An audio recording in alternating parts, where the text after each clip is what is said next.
That has to be one of the most satisfying and greatest things I have ever seen in ReZero. And I totally admit that you can't give the viewer this much of a W in satisfaction without absolutely crushing them before the season's over. I'm pretty sure we're all going to be crying and in the fetal position more than Diddy was as he fell to his death. But seeing Amelia give a 53 hit combo, I'm almost positive she gave an actual punch for every single wife. And I gotta admit, that has to be one of the most adorable things I've ever seen. Yet it was so violent. I watch a lot of panda and capybara videos. I know what adorable looks like. But seeing her not look like a menace, she had the cutest freaking look on her face as she's like, Hia! Hia! And I love how it wasn't JoJo level of fast when it comes to the aura. But you could tell with each of her adorable punches, bones were being shattered. I thought last week cooked. This week even more so. Skipping the opening, extending the episode length. In what studio do we trust? You want to see my full thoughts on these amazing ReZero episodes? We got the Patreon, want to support my work, see my full live reactions. They're over there exclusively.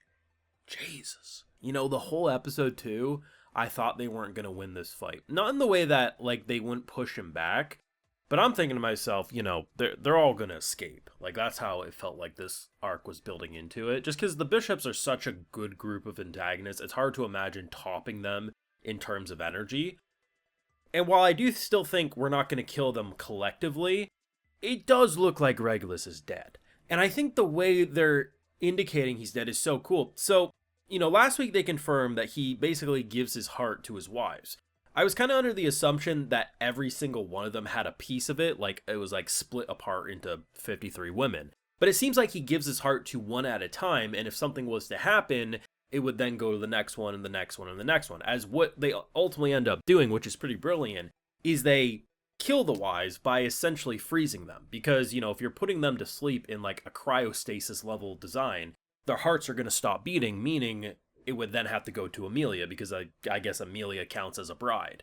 Personally, what I thought they were going to build into was, because when Amelia hands Subaru the ice knife, right? I thought what we were doing is we're playing up a bit, right? That it was, you know, making it look like Subaru was going to stab Amelia from obviously his point of view, but she would freeze herself and then he would stab him in the heart, because it would make it look like, well, ultimately, you know, she would then lose the connection and it would go back to him. I actually prefer what they did, even though it didn't go where I thought it was going, which is we use the unseen hand, which pierces her chest, pops the heart, and it goes back to him. Such a clever way. Not only does it tie into an emotional thing with Amelia and her backstory, of course, but what they ultimately do here, in any other episode, this would be the greatest moment. But Amelia adorably punching someone like 53 times in such a brutal way has to remain on top. But our boy coming back from the freaking moon in an orbital strike and casually brushing basically the dust off, all the space debris, saying, that was a bit of an annoyance, bit of a challenge. How built different does one need to be that they can get team rocketed, blasting off again, and he can look you dead in the eye that says, damn, if you really wanted to give me a challenge, you shouldn't have aimed me towards the moon. He had flooring. Hitting him towards the moon meant that he could come back a lot sooner. Because otherwise he would have just been continuously, you know, free falling until he hit something. For the first moon landing in the world of ReZero, they're never going to top that level of aura.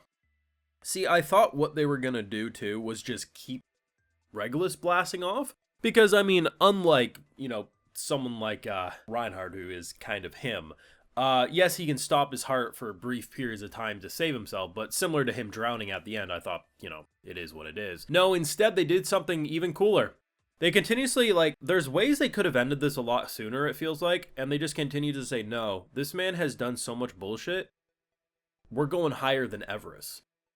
Him hitting the ground, stopping his heart initially so he wouldn't die from the initial impact, but then piercing it so much to the point that he, like, did this weird somersault in the hole to, like, try to climb.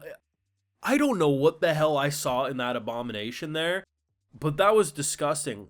Only for him to continuously drown. And I love too that it wasn't an instantaneous thing. By dragging it out and prolonging it, you had to continuously see him suffer because he kept stopping his heart so he wouldn't die during, choking to death, whatever. And I love how it's seemingly, I mean, I'm not going to be surprised if there's a but there's no more air bubbles. They show the last air bubble at the top there. I mean, for good measure, you should probably freeze that water and then have our boy with his sword pierced down just for good measure, right? I've seen enough horror movies where you think they're dead and they're not. So let's just, for good measure, do that. But what a freaking W. The emotion, the animation, the voice work. As much as we love to hate this guy, round of applause to his VA. I truly think at least half of my enjoyment from this character comes from his voice work. Whether it was the point when his face was puffed up like a puffer fish and his VA in the recording booth actually sounded like his face was swollen. Fantastic. Like, that wasn't effects, that was actually his VA going like just muffling it more. But his actual deranged syndrome, like, you felt like you were listening to someone who believed the bullshit. That he's like, how dare you? How dare you do this to me? The fact that he got so pathetic at one point, and you see this a lot with narcissists in our own world, where they're like, I'm going to do this horrible thing, or I'm going to vote for this, or I'm going to do this thing that's going to hurt so many people. But once it then targets me, I'm like, how dare you? Could you believe they did this to me? How dare you fight cheap? Are you not ashamed it's 2-on-1? Bitch. You put your heart in 53 broads. And you know damn well, if all the other bishops popped up behind him after he said that, he'd be like, now it's a fair fight. Legitimately one of the most... Maybe... I'm thinking of certain victories. I'm thinking of the whale victory. I'm thinking of these moments that were really satisfying. But as it stands, I almost wonder if this is truly the most satisfying episode for me, because he's such a diabolical bastard, and I know there's going to be some twist, there's going to be some but by the end of this season, or season 4 will just make all this hope crush and go away. But I think he was such a hateable little prick that this has to be one of the most, if not the most satisfying things I've ever seen in ReZero. I still don't like this feeling because ultimately to give me this much satisfaction means we're going to cry and break at some point. But for now, as much as I love Priscilla, I'm oddly okay with Amelia getting the throne, especially when I see how much growth she has and how she can adorably break this creep's face. Your thoughts down below, especially if you're a source reader. You gotta love the voice work on that guy. I mean, that's insane. Your thoughts. Leave a like if you enjoyed, subscribe if you're new around here, of course ring that bell, and like I mentioned, we got those full live reactions over on Patreon, and hey, while you're over there, I'll just give you a video shout out. Alright, so today we got SW Me, Nanodog, Durhosh, Franklin Greenway, Hikari Lounge, Fletchbringer, Sologiki, Void, Subject 3, Sarnik, and we also have Jade, so I appreciate the support, everyone. Please take care, and you all have a good one.